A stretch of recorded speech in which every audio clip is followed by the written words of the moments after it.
Hello and welcome to The Heart of It. We are recording this on Gadigal land.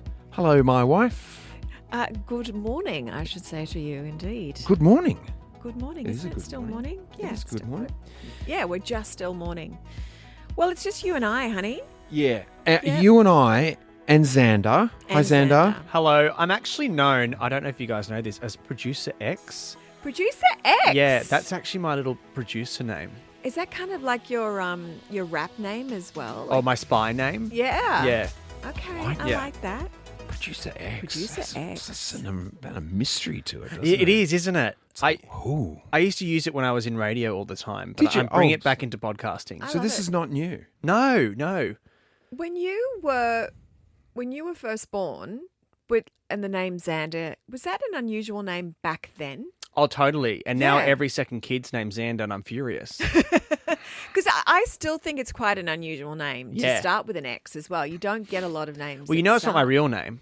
What? You- Wait, Oh, what? is Producer X going to give up his real name? He's going to lift off his face in a minute and be like, Wow. I'm Should we actually just call you Tom Cruise? No, I'm Alexander, really. Legally. Ah, legally. Yeah, legally. okay. Yeah, but yeah, no yeah. one, I don't think anyone's called me Alexander in years. Not even my Yeah. parents. No one. Did they Yeah. ever? So how the name Xander came about is that when I was being naughty, I'd never listen to mum and dad when they'd be like, Alexander. And then one time, one of them said Xander, and I started crying, so it stuck. Interesting. Yeah, Because it had a response. Yeah, I had a response. So obviously I didn't like it, but Yeah, it stuck. But you're still, now you're Mr. X. Yeah. so- Producer X. Producer X. Okay. All right, Xander's going to read out, honey. He's got 3 questions that he's handpicked. Yes, From- I've been stockpiling. You've curated these questions from our listener. Yeah. Zzz. Our Yeah. listeners, thankfully, we have listeners. Yes.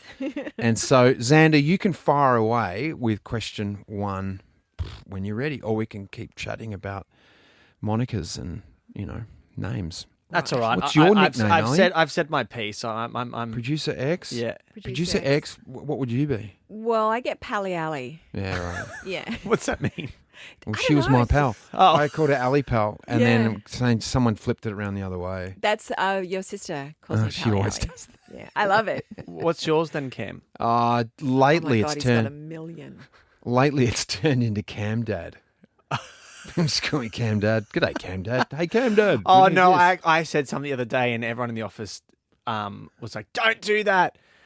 Something like Daddy Cam or Cameron Daddy, Oh my because of the gosh. Daddo. And Cameron. Well, someone said on Instagram once recently, Cameron Zaddy. Zaddy. And then it was reiterated by Luxury Escapes main man Eugene Lone, Yeah. who we do a lot of stuff together. And he goes, "Yeah, come on, give me the Zaddy shot." I'm like, "Hang on, what? Did you understand What's the context? Zaddy? I didn't know." And he goes, "You're a Zaddy." I'm like, "What is a Zaddy?" And then he explained it to me. I said, "You can't do that. You can't call me Well, our kids knew what it meant because they were like, did. "Ooh, no. Yeah. No, don't even say the word. It was like, okay. So we got Yeah. Pally Ali, Pally Ali. and Cameron Daddy. Cam Dad." And- Or they call me Love Songs down at the They surf would club. with your guitars. Well, it's more about Smooth, I think. It's late night on Smooth. Play us a love song. Give us a dedication, Love Songs. Yeah. So, all right, now we've established that it's Producer X, Pally Ali, and Cam Dad. Cameron Daddy. There you go. Thanks, mate. So we have a few questions in from our marvelous listeners, and question number 1 is from Jenny.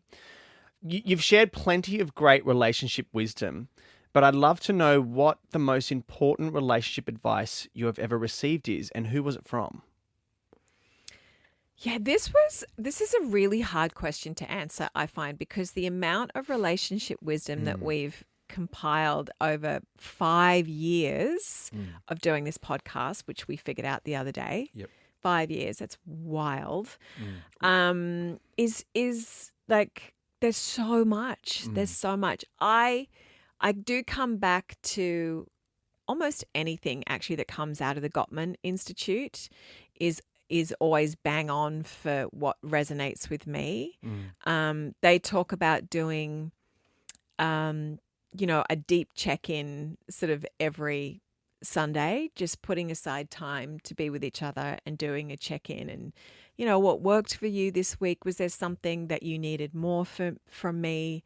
What else can I do, for this relationship? Like those sorts of questions, I think is really beautiful. I think though it is probably, I think choosing to keep finding the good in each other, I think is really important. It's all too easy to sort of nitpick on the things that are annoying.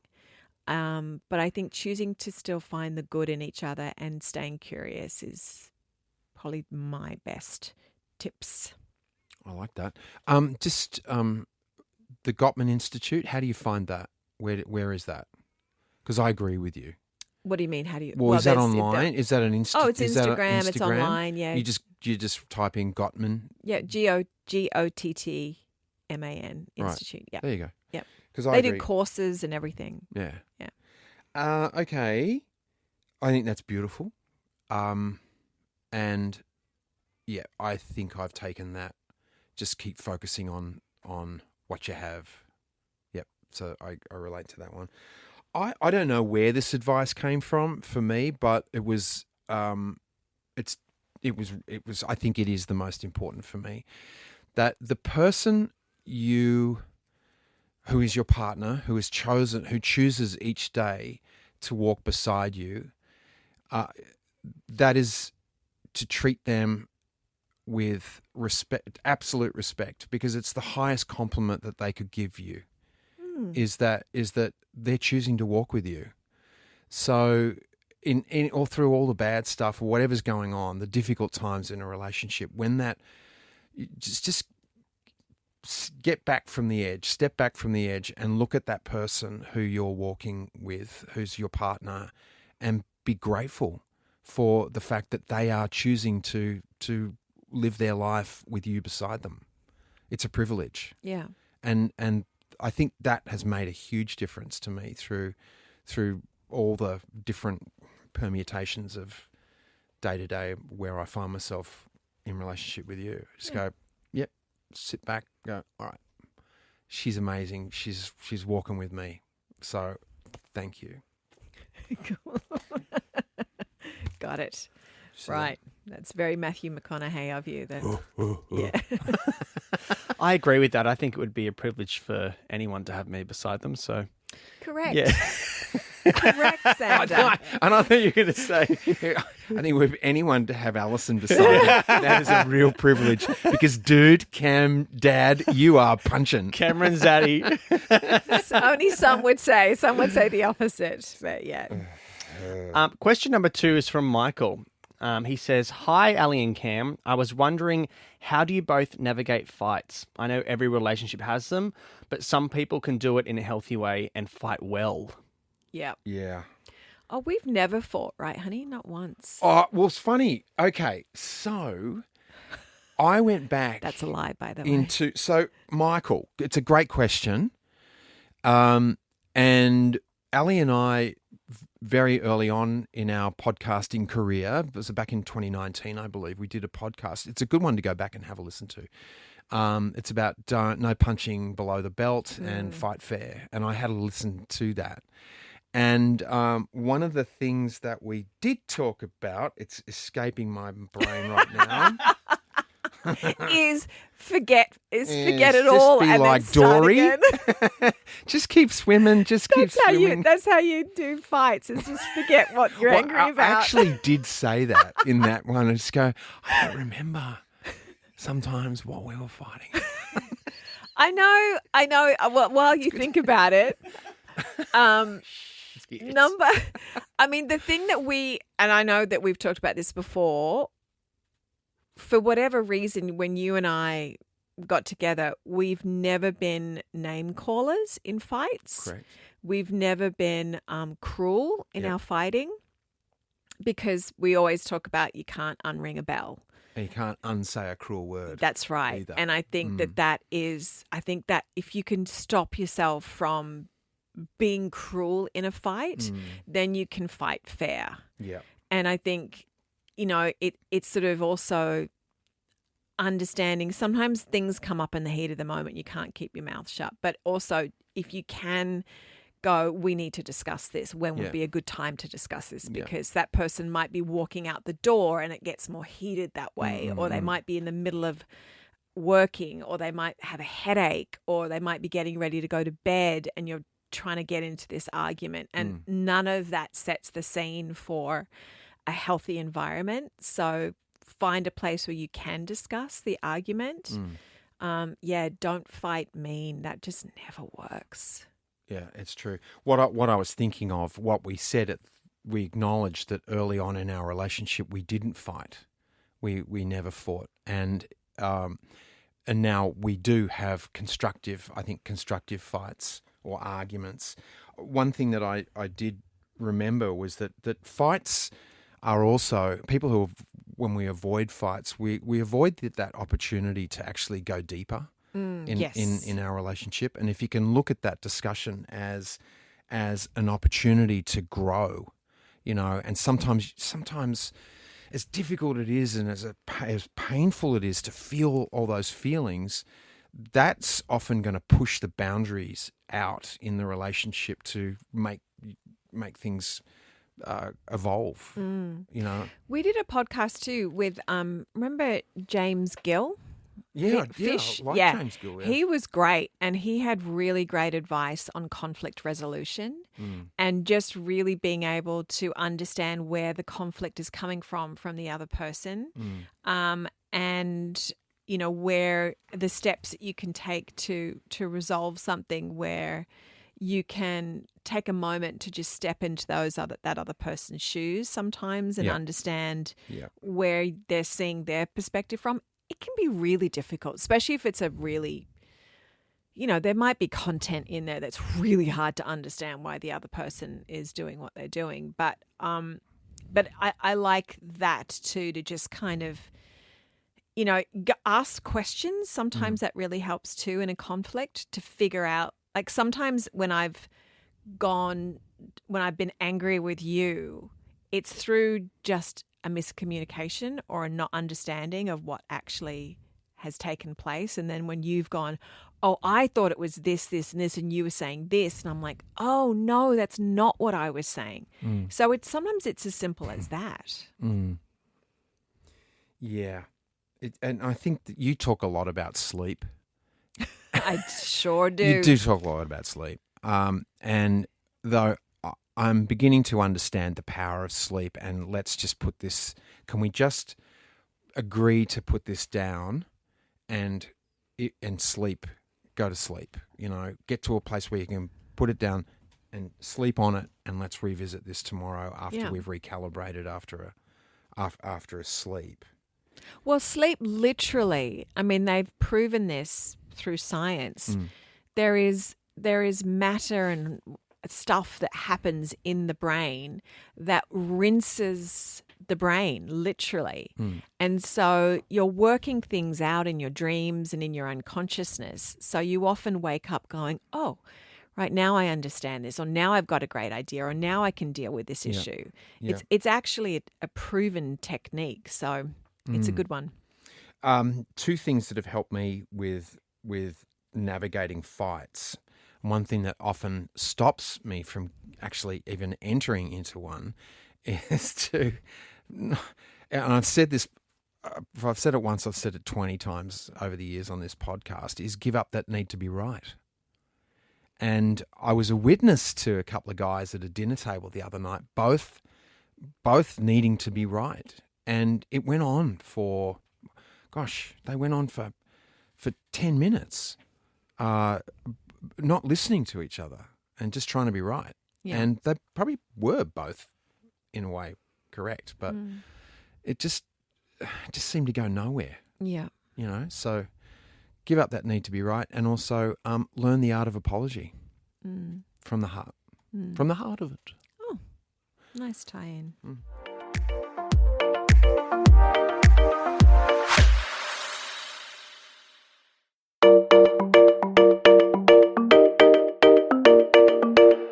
Next question.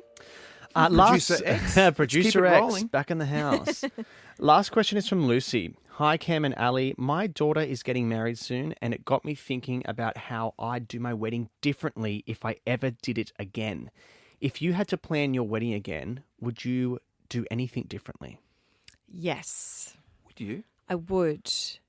I love the idea of what these young'uns are doing now, where it's like a 3-day event where you do the night before, you do like a pre-party, then you have the wedding, and then you have the recovery breakfast. Oh, I like this recovery breakfast. I love this idea. I know it makes it, and if you can do it without like, I mean, that sounds really expensive, but like if there's a way to do it on a farmstead or something where everyone can be, I don't know, glamping or something where you're just all together. I really like that idea because you get such little time in the moment of the actual wedding to spend time with the people that you love, people that have traveled sometimes from overseas or out of town. And, you know, the way we did our wedding, you know, in 1991, there were people there that I didn't even get to talk to, you know, because it was that wedding and then we were out of there and that gone. was so ridiculous as well, the way, I mean, no one instructed us really on what to do. The fact that we had to get up at 5 o'clock in the morning the day after to get an aeroplane out, you know, for our honeymoon was insane. I know. We're staying in this luxury hotel Yeah. in Sydney on the harbour. Yeah, we had about 6 hours in it and that was it. Not even. Yeah. Honey, not even. I think we were there for 4 hours. I mean, what was great, Park Hyatt, thank you. Oh, it's gorgeous. Yeah, in Sydney was for our 30th wedding anniversary. We went back there and had such a lovely, lovely night. Yeah. We actually woke up in the daytime. It was dark when we woke up there on the night after. And then we were out. So to have a breakfast there or something. Yeah.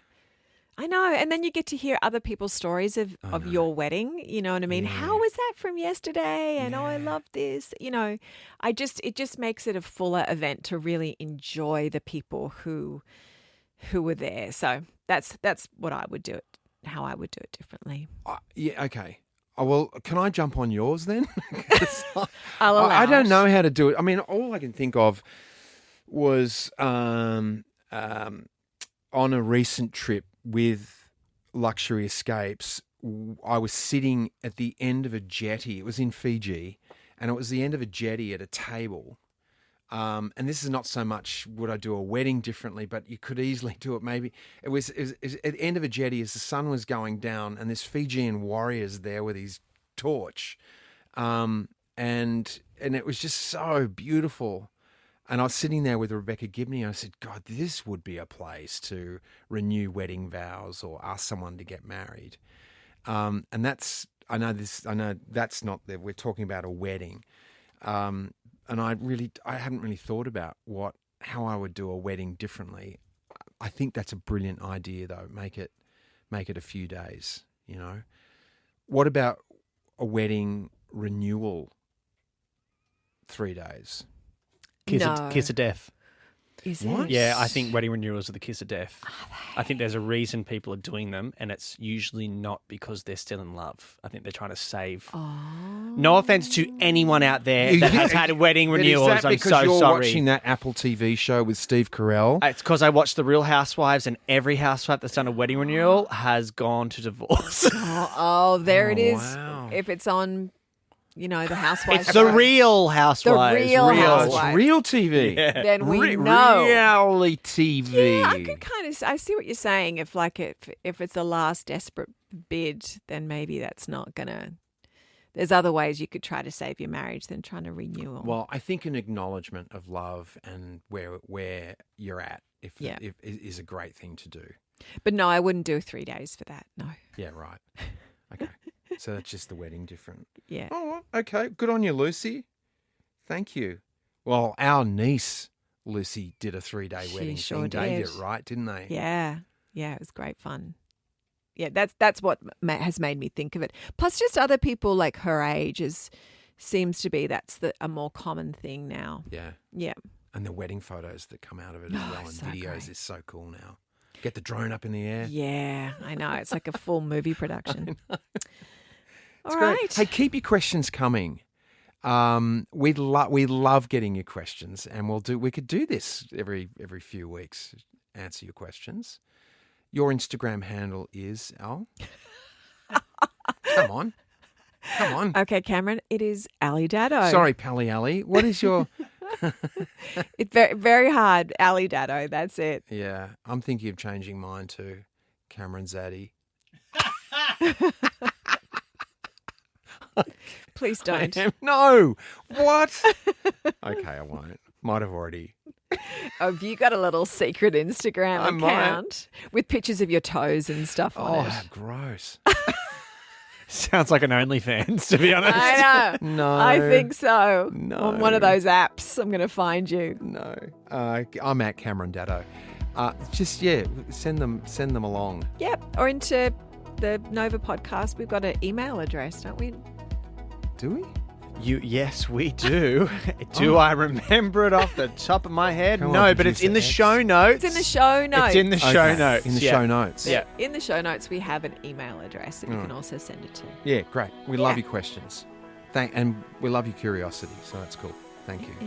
Indeed. All right. That's it from us. Till next time. Cheers.